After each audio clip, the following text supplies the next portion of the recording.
अंतिम सभा को करने के लिए मुझे लुधियाना में आना पड़ा है। तो बहनों और भाइयों, मैं तो आपसे एक ही बात कहूंगा, मैं आपसे एक ही बात कहूंगा कि हमारी पीढ़ी सौभाग्यशाली है, हमारी पीढ़ी सौभाग्यशाली है कि जिस पंजाब की धरती से गुरु नानक देव जी ने जाकर के अयोध्या में रामलला के मंदिर का उस समय दर्शन किया था, जिस अयोध्या में गुरु गोविंद सिंह जी महाराज ने राम जन्मभूमि के लिए निहंकों की फौज भेजी थी और राम जन्मभूमि को मुक्त कराने के लिए उस आंदोलन की अगुवाई की थी। गुरु गोविंद सिंह जी महाराज ने जिस राम जन्मभूमि के लिए राम अवतार के नाम पर ही पूरा एक स्वर्ग लिखा था, आज गुरुओं के उस संकल्प को मोदी जी के नेतृत्व में पूरा करने में सफलता प्राप्त हुई है। और इसीलिए तो पूरा देश एक स्वर से बोल रहा है कि फिर एक बार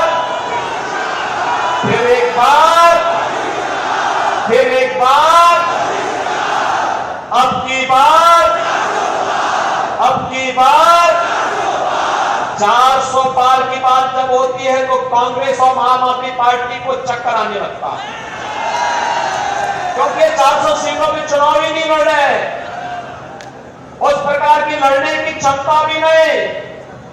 तब जनता जनार्दन से पूछते हैं कि 400 पार कैसे, तो जनता जनार्दन कहती है कि कन्हैयालाल मित्तल तो पहले ही कह चुके हैं। और कन्हैयालाल ने पहले क्या कहा था? इन्होंने कहा था जो राम को लाए हैं हम उनको लाएंगे, जो राम को लाए हैं। बहनों और भाइयों, अयोध्या में रामलला का भव्य मंदिर बना और कांग्रेस को सत्ता की इतनी लालसा थी, इतनी लिप्सा थी कि वह गुरु नानक देव जी की पावन स्थली करतारपुर साहब को ही भूल गए थे। मोदी जी के प्रतिमा बारी है कि उन्होंने करतारपुर साहब कॉरिडोर बना करके फिर से भारत के गौरव को बढ़ाया है और गुरु परंपरा को फिर से सम्मान देने का काम किया है। बहनों भाइयों, ये पहली बार आजाद भारत में हो रहा है, पहली बार हो रहा है। हम सब जानते हैं सनातन की ढाल बनकर के गुरु तेग बहादुर जी महाराज ने अपने आप को बलिदान किया था, अपनी शहादत दी थी। गुरु गोविंद सिंह जी महाराज ने, उनके 4 साहबजादों ने, माता गुजरी ने अपने आप को इस सनातन की ढाल बन करके बलिदान कर दिया था। लेकिन कभी गुरु गोविंद सिंह जी महाराज के 4 साहबजादों को भारत के अंदर सम्मान कांग्रेस की सरकार ने नहीं होने दिया। हम आभारी हैं मोदी जी के। मोदी जी ने 4 साहबजादों की स्मृतियों को जीवंत बनाए रखने के लिए, सम्मान देने के लिए 26 दिसंबर की तिथि को वीर बालक दिवस के रूप में सम्मानित करने का काम किया है। आज के हमारे युवाओं के लिए प्रेरणा है। क्या उम्र थी? 7 साल, 9 साल, 14 साल, क्या उम्र है? लेकिन हिंदुस्तान के लिए, इस धर्म और देश के लिए लड़ रहे हैं, उस कालखंड में मुगलों का सामना कर रहे हैं और इसीलिए इस गुरु परंपरा को सम्मान देते हुए, उसके चरणों में नमन करते हुए, जब लोग पंजाब की, आज की पंजाब की स्थिति को देखते हैं, बहनों और भाइयों, दुख होता है, अंतःकरण से पीड़ा होती है। हिंदुस्तान की सुरक्षा का ढाल हमारा पंजाब कहां जा रहा है? ये कांग्रेस और ये आम आदमी पार्टी कहां लेकर के चली गई है? और इन दोनों के कार्य भी देखो, इन दोनों के देखो, दिल्ली में मिलकर लड़ेंगे और पंजाब में आपस में एक दूसरे के ऊपर आरोप प्रत्यारोप करेंगे। ये इंडी गठबंधन इनका ऐसे ही है, इनका देश के लिए कोई लेना देना नहीं है। और हमारी पीढ़ी सौभाग्यशाली है, हमने अयोध्या में रामलला के दर्शन, रामलला को भी भव्य मंदिर में विराजमान होते हुए देखा है और करतारपुर कॉरिडोर को भी हमने भव्य रूप में दर्शन करते हुए देखा है। 26 दिसंबर की तिथि को वीर बालक दिवस के रूप में मनाने का गौरव हमें प्राप्त हुआ है। मैं तो पहले से ही यूपी में जब आने के बाद से ही मैंने 26 दिसंबर की तिथि को वीर बाल दिवस के रूप में मनाना प्रारंभ कर दिया। और यूपी में तो मुख्यमंत्री आवास में ही हम लोग गुरु ग्रंथ साहब को सिर में लेकर के जाते हैं, वहीं कीर्तन कराते हैं और बहनों भाइयों वहीं पे वीर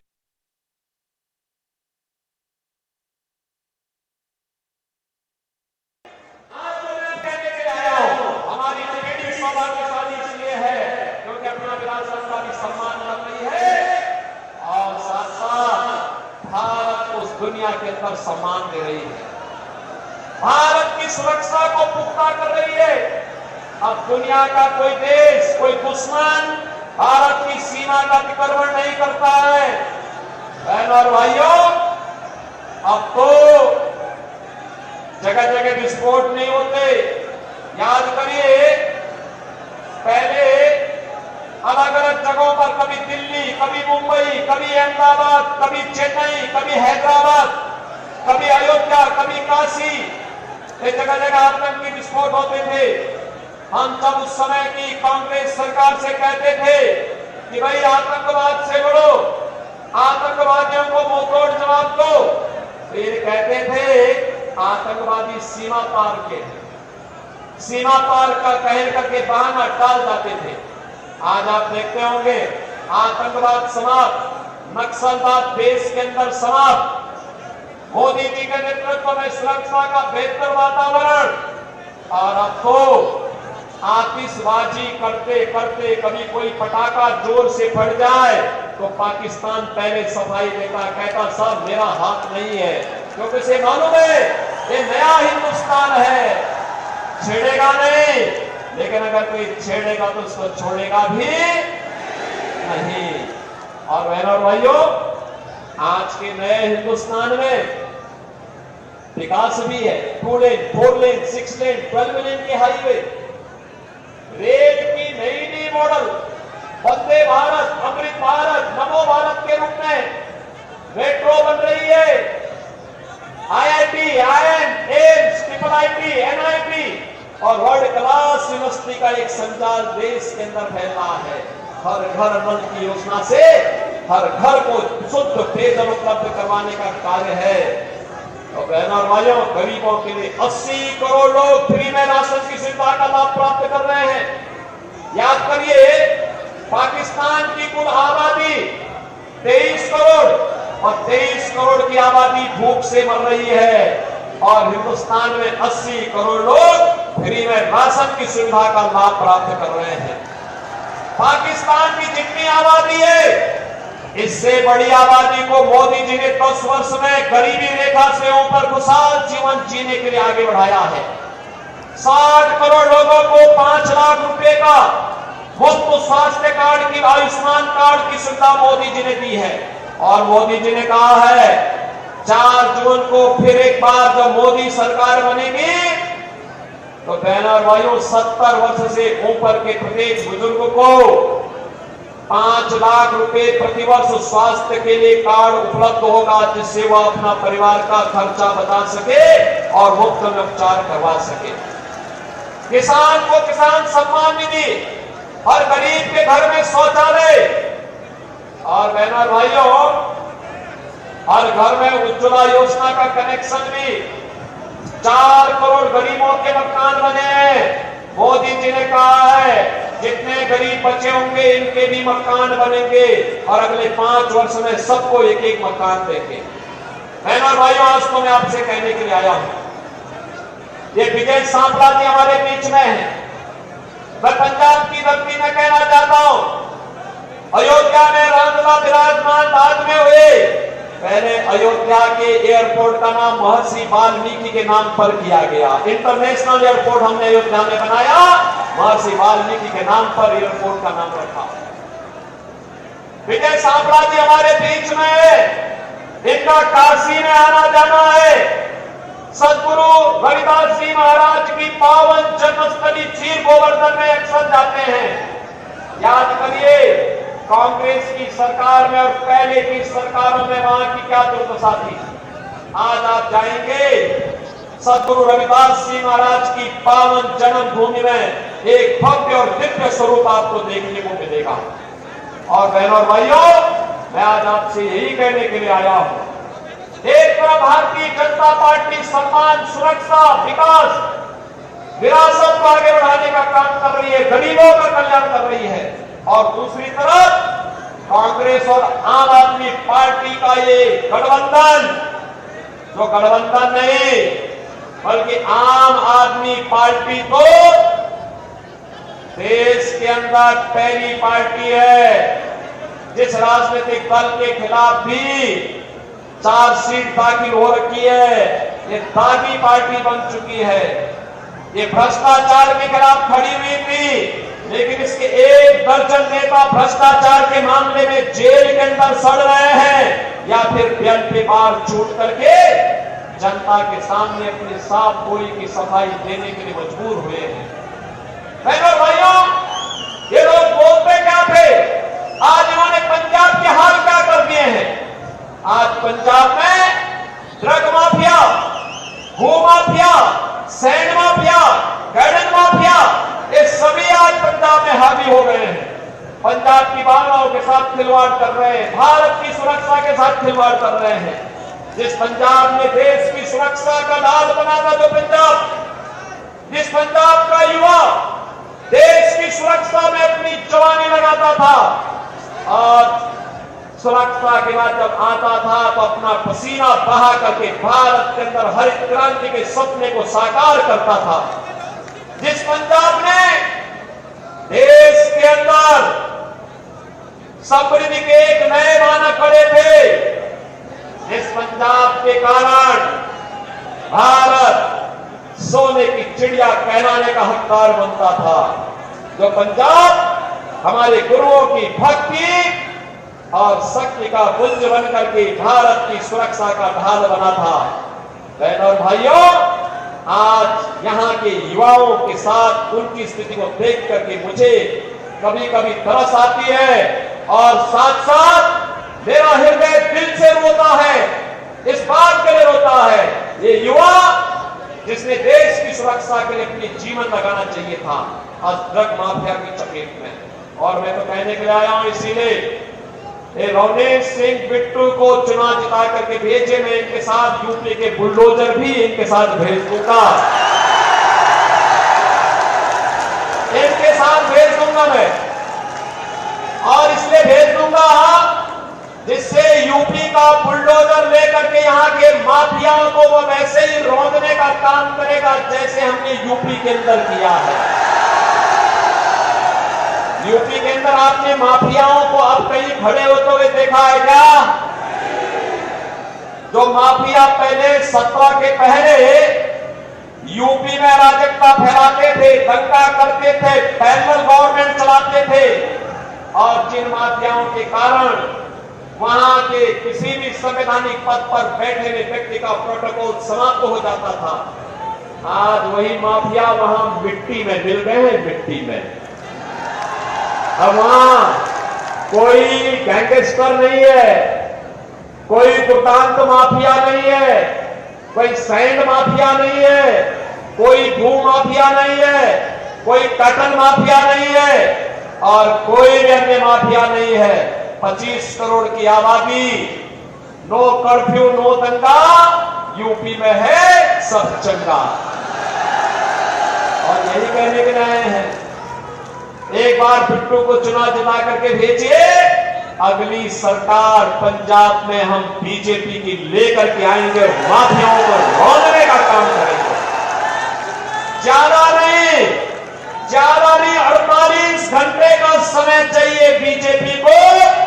48 घंटे के अंदर पंजाब और गुरुओं की भूमि को माफिया मुक्त करके गुरुओं की वाणी की भूमि बनाने का काम भारतीय जनता पार्टी कर रही है।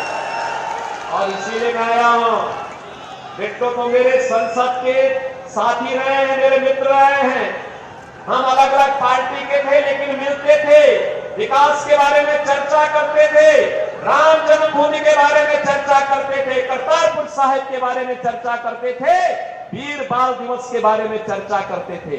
आज इनके सारे संकल्प पूरे हुए हैं और इसीलिए जब मुझे लगा कि मेरा मित्र चुनाव लड़ेगा लुधियाना से बीजेपी से, तो मैं यूपी का अपना चुनाव छोड़ करके आया हूं। आज विशेष रूप से लुधियाना में आया हूं बहनों और भाइयों, और इसीलिए मैं आपसे अपील करूंगा, बिट्टो को चुनाव जिता के भेजेंगे, कमल खिलेगा, लुधियाना में कमल खिलेगा। सभी लोग तैयार है ना बहनों और भाइयों? कल का एक दिन का समय आपके पास बचा है घर घर जाकर के प्रचार करने के लिए, और मेरी तरफ से इस पावन धरा को नमन करना। ये पावन धरा बहुत पवित्र भूमि है हमारे लिए, क्योंकि मैं गुरु परंपरा को मानता हूं। और बहनों और भाइयों, मैं इसीलिए आपसे अपील करूंगा, ये भूमि, पंजाब की भूमि ने देश को बहुत कुछ दिया है, और इसीलिए मैं आपसे अपील करने के लिए आया हूं।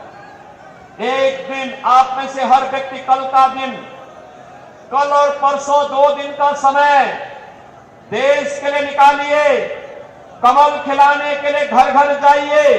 आप में से हर व्यक्ति 25-25 घरों से कल एक दिन में संपर्क करिए, और परसों उन 25 घरों का वोट मतदान केंद्र पे ले जा करके पोलिंग करवा दीजिए। करवाएंगे? करवाएंगे?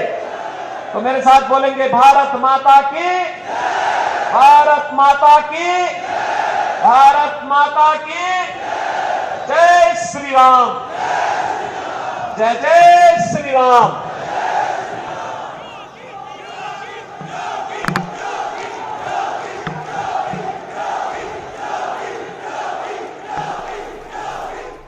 तो योगी आदित्यनाथ को आप सुन रहे थे, जनसभा को संबोधित कर रहे थे पंजाब के रण में।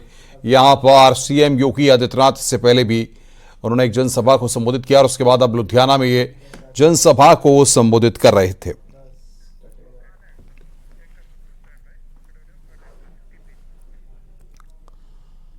और आइए अब आपको दिखाते हैं क्या है देवरिया के लोगों की राय।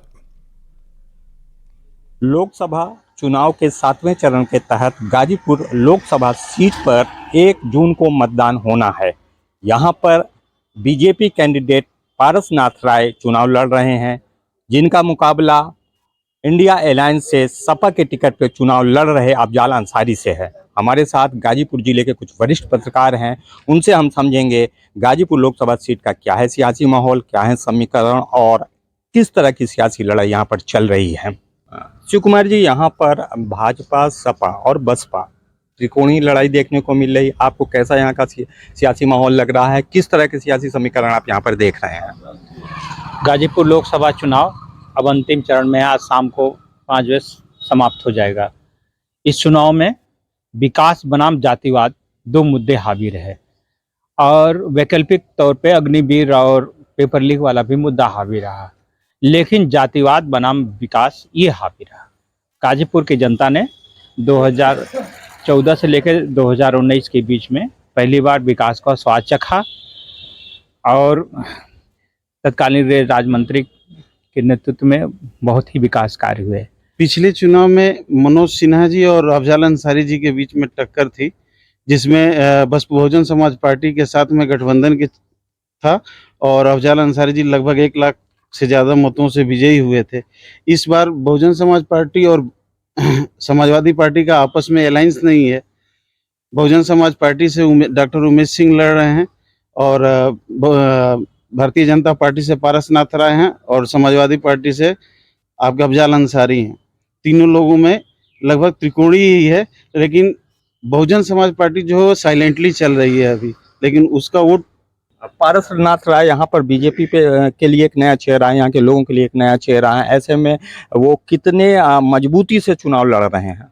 पारसनाथ राय जब उनके नाम की घोषणा की गई उसके बाद से तो कमजोर लग रहे थे, लेकिन जैसे जैसे चुनाव की तारीख नज़दीक आ रही है, वैसे वैसे वो लड़ाई में अच्छी तरह से फाइट में वापस आ गए हैं।